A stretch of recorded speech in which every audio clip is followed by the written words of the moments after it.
जय Hind defence lovers. आज की टॉप हेडलाइंस कुछ इस प्रकार है। यूएस ने ईरान को दिया 48 घंटे का अल्टीमेटम। ईरान ने दी यूएस को फाइनल वार्निंग। यूके ने डिप्लॉय करी अरेबियन सी में न्यूक्लियर पावर्ड सबमरीन। जीटीआरई काम कर रही है कावेरी इंजन 2.0 पर। और भारत का प्रोजेक्ट कुशा का पहला विकास परीक्षण हुआ कंप्लीट।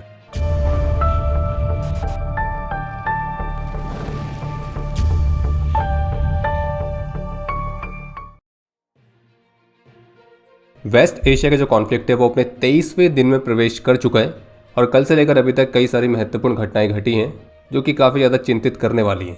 पहला ये है कि अमेरिका ने ईरान के लिए 48 घंटे का फाइनल अल्टीमेटम जारी किया है और ईरान को धमकी दी है कि अगर ईरान 48 घंटे के अंदर स्ट्रेट ऑफ हॉर्मुज को ओपन नहीं करता है तो फिर अमेरिका ईरान के कई सारे पावर प्लांट्स को हिट करना शुरू करेगा और उसकी शुरुआत होगी ईरान के सबसे बड़े पावर प्लांट से। और यूएस की इस वार्निंग के बाद ईरान की तरफ से जो प्रतिक्रिया आई है उसमें उन्होंने ये कहा है कि हम भी आपको लास्ट टाइम वार्न कर रहे हैं कि अगर हमारे इंफ्रास्ट्रक्चर पर जरा सा भी हमला हुआ तो हम इस रीजन में मौजूद यूएस और इजराइल से बिलोंग करने वाले सभी एनर्जी, इंफॉर्मेशन टेक्नोलॉजी और वाटर डिसैलिनेशन इंफ्रास्ट्रक्चर्स को डिस्ट्रॉय कर देंगे। और यूएस ने कहा है कि ठीक 48 घंटे के बाद वो अपने एक्शन शुरू करेंगे अगर ईरान ने स्ट्रेट ऑफ हॉर्मुज को रीओपन नहीं किया तो। और जबकि इसी बीच कल ईरान ने इजराइल पर जो मिसाइल से हमला किया था तो उसी एक हमले में ईरान की जो न्यूक्लियर साइट थी डिमोना तो उसको भी हिट किया गया है। और बताया जा रहा है कि इस लेटेस्ट स्ट्राइक में 100 से अधिक लोग घायल हुए हैं। और जबकि ईरान ने यूएस बेस इजरायली इंफ्रास्ट्रक्चर्स और गल्फ एसेट्स को और भी निशाना बनाने की धमकी दी है। और जबकि यूएस के मुताबिक उनकी स्ट्राइक्स में 130 से अधिक ईरान की नेवल वेसल्स को अभी तक डिस्ट्रॉय किया जा चुका है। अंडरग्राउंड मिसाइल बेस को हिट किया गया है। नतान्स न्यूक्लियर फैसिलिटी को भी टारगेट किया गया है और इसराइल भी तेहरान और बेरूत में डीप स्ट्राइक्स कंडक्ट कर रहा है। बाकी ईरान ने जो इसराइल की न्यूक्लियर फैसिलिटी पर स्ट्राइक करी थी तो उस पर इंटरनेशनल एटॉमिक एनर्जी एजेंसी यानी कि आईएईए की तरफ से कंफर्म किया गया है कि फिलहाल इस स्ट्राइक से इसराइल के इस न्यूक्लियर रिसर्च सेंटर में कोई भी डैमेज होने के इंडिकेशंस नहीं रिसीव हुए और कोई भी एबनॉर्मल रेडिएशन लेवल्स को डिटेक्ट नहीं किया गया है। और ईरान की तरफ से जो जवाबी कार्रवाई थी ये विशेष रूप से इसलिए थी क्योंकि ईरान का कहना था कि इसराइल ने उनकी नतान्स न्यूक्लियर फैसिलिटी पर स्ट्राइक करी थी, जबकि इसराइल की डिफेंस फोर्सेस का कहना है कि नतान्स पर स्ट्राइक के लिए वे जिम्मेदार नहीं थे।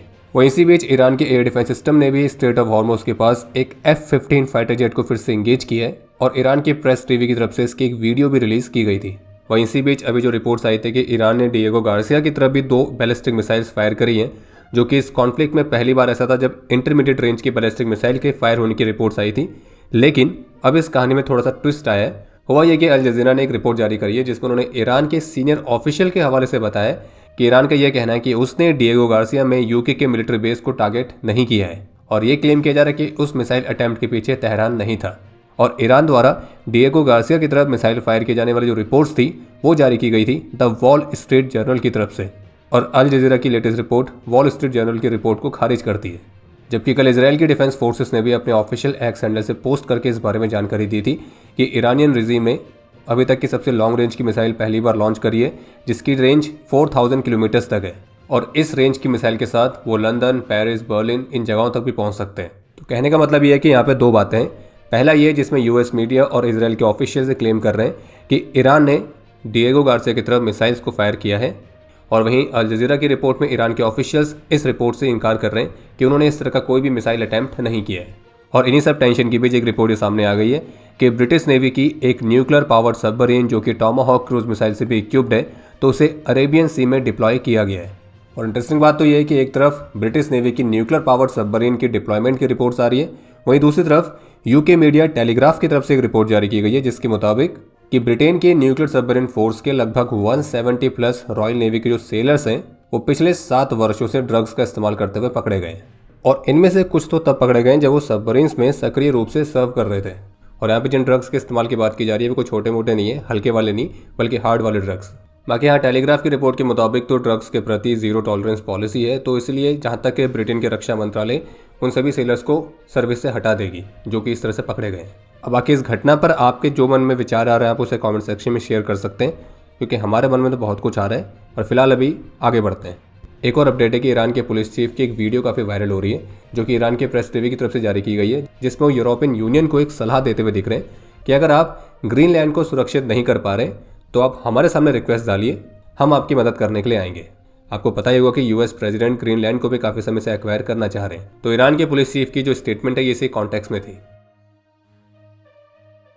भारत के स्वदेशी डिफेंस प्रोग्राम से जुड़े हुए कुछ महत्वपूर्ण अपडेट्स हैं।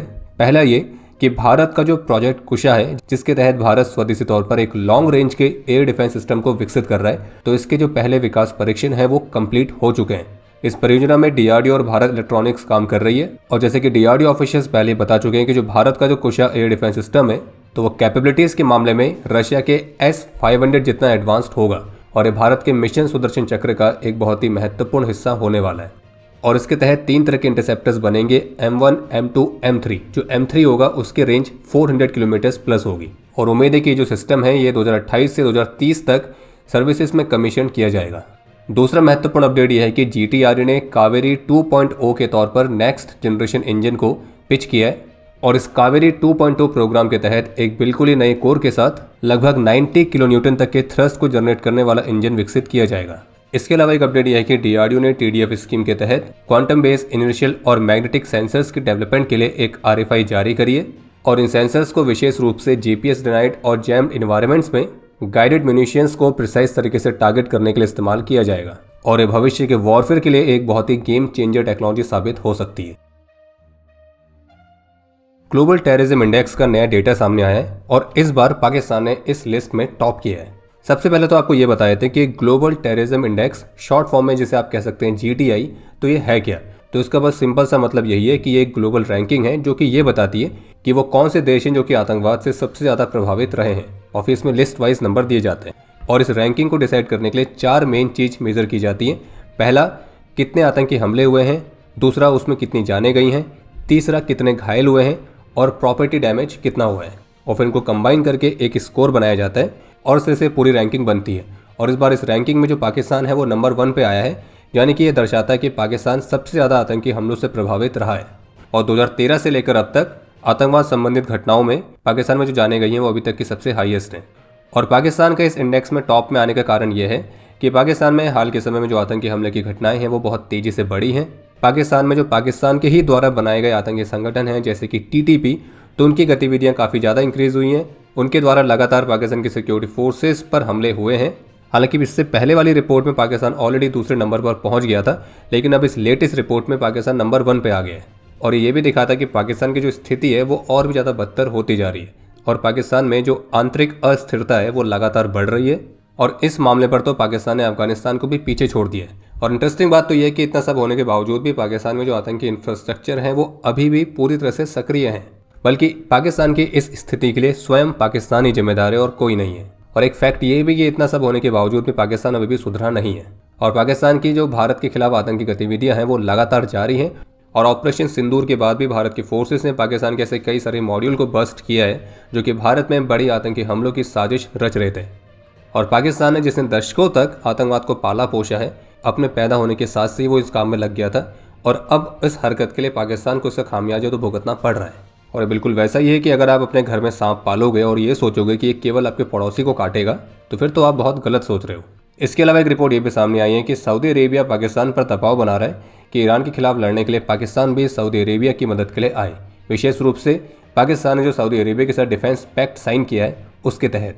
हालांकि पाकिस्तान के जो आर्मी चीफ है फील्ड मार्शल आसिम मुनीर, तो वो ऑलरेडी इस बात के संकेत दिखा चुके हैं कि वो तो ईरान के खिलाफ हैं ही, जब अभी हाल ही में उन्होंने पाकिस्तान के शिया लीडर्स को ये कह दिया था कि अगर ईरान से इतना ही प्यार है तो ईरान चले जाओ।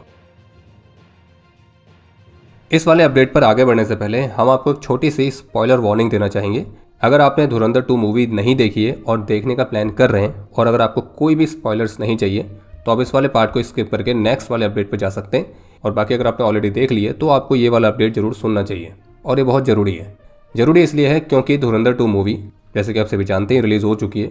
तो फिर इसके बाद पाकिस्तान से लेकर जर्मनी तक कुछ लोग थे जिनको उस मूवी से काफ़ी ज़्यादा दिक्कतें शुरू हो गई, और फिर वे खुद को ही सेटिस्फाई करने वाले पोस्ट करने लगे। तो अब हो ये रहा है कि इसी मूवी के नाम पर जो भारत के एडवर्सरी है, विशेष रूप से पाकिस्तान, तो उनकी तरफ से एक नया ही तरह का डिसइंफॉर्मेशन कैंपेन रन किया जा रहा है, जिसमें ऐसा दिखाया जा रहा है कि इस मूवी के माध्यम से भारत प्रोपेगेंडा कर रहा है और भारत में जो मुस्लिम्स है वो सेफ नहीं है, ये मूवी मुस्लिम्स के खिलाफ है, और इसी तरह के और भी प्रोपेगेंडा चल रहे हैं। तो हम आपको बहुत ही स्पष्ट रूप से कहना चाहेंगे, पहली बात तो कि इस मूवी में ऐसा कुछ भी नहीं दिखाया गया।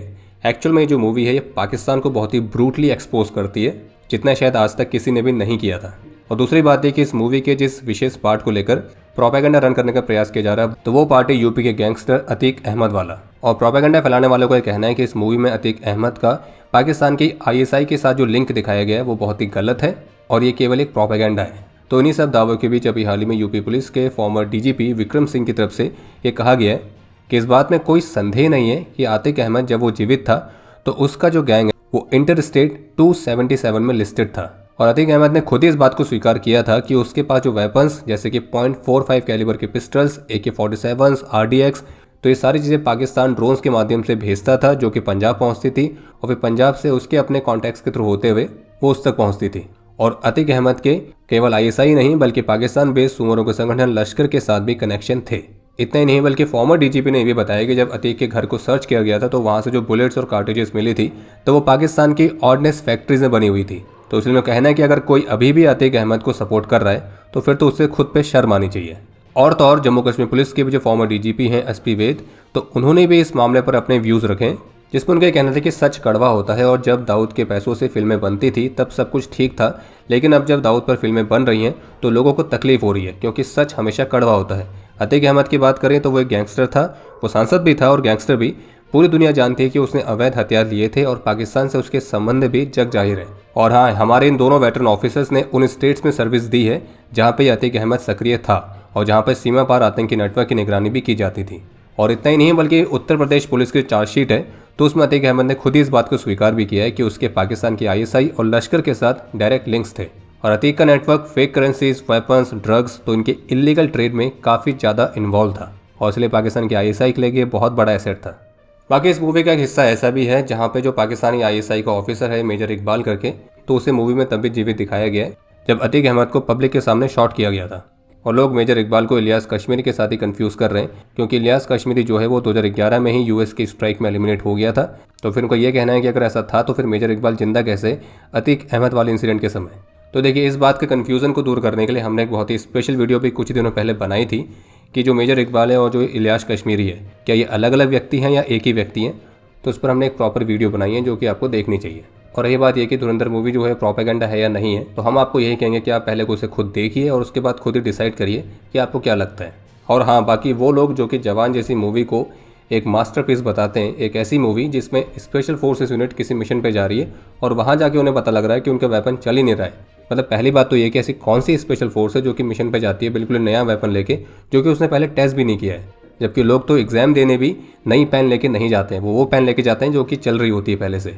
पर फिर भी जवान जैसी मूवी को कुछ लोग मास्टरपीस बताते हैं, वहीं उन्हीं लोगों को धुरंधर जैसी मूवी जो कि रियल में पाकिस्तान को एक्सपोज कर रही है और वो भी रियलिटी के साथ, तो वो उनको प्रोपेगेंडा लग रही है। आज भारतीय प्रधानमंत्री ने वेस्ट एशिया में इवॉल्व होती हुई सिचुएशन को ध्यान में रखते हुए एक हाई लेवल मीटिंग कंडक्ट करी थी जिसमें petroleum, crude oil, gas, power, fertilizer sectors, इन सभी की सिचुएशंस को रिव्यू किया गया है। बाकी एक और अपडेट है, ईरान के मिलिट्री की तरफ से एक स्टेटमेंट आई है जिसमें उनकी तरफ से कहा गया है कि स्ट्रेट ऑफ हॉर्मुज अब पूरी तरह से बंद रहेगा और वो रीओपन तब तक नहीं होगा जब तक कि हमारे डिस्ट्रॉय किए गए पावर प्लांट्स फिर से नहीं बन जाते हैं। इसके अलावा इसराइल की मिलिट्री की तरफ से बताया गया है कि जब से इस वॉर की शुरुआत हुई है तो तब से लेकर अभी तक इसराइल ने 400 से अधिक बैलिस्टिक मिसाइल्स को फेस किया है और इनमें से 92% मिसाइल सफलतापूर्वक इंटरसेप्ट की गई हैं। बाकी अब समय है आज के इतिहास का। आज के दिन 1989 में ऑपरेशन पवन के दौरान अपने अदम्य साहस और वीरता का परिचय देते हुए लांस नायक जंगबीर सिंह वीर गति को प्राप्त हुए थे और इन्हें मरणोपरांत वीर चक्र से सम्मानित किया गया। आज के दिन हवलदार विनोद कुमार शुक्ला ने अपने अदम्य साहस और वीरता का परिचय देते हुए अपना सर्वोच्च बलिदान दिया था। और आपके लिए आज का प्रश्न है कि सियाचिन ग्लेशियर सेक्टर को भारतीय सेना की कौन सी यूनिट गार्ड करती है। और अब समय है आज के टॉप 3 कमेंट्स का, जो ये रहे आपकी स्क्रीन पर।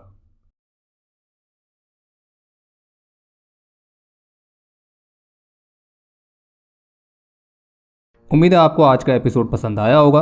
पसंद आया तो वीडियो को लाइक करना ना भूलें। आपके कोई भी सुझाव या सवाल हो तो उसके लिए कमेंट सेक्शन ओपन है। और अगर आप डिफेंस रिलेटेड और भी एक्सक्लूसिव कंटेंट में दिलचस्पी रखते हैं तो आज ही प्ले स्टोर से डिफेंस स्क्वाड की सुपर ऐप को डाउनलोड करना ना भूलें। और अगर आप चैनल पर पहली बार आए हैं तो squadron.in पे जाके हमारे नए डिज़ाइंस को भी चेकआउट जरूर करें। बाकी जल्द मिलेंगे नए एपिसोड के साथ। तब तक के लिए जय हिंद, जय भारत।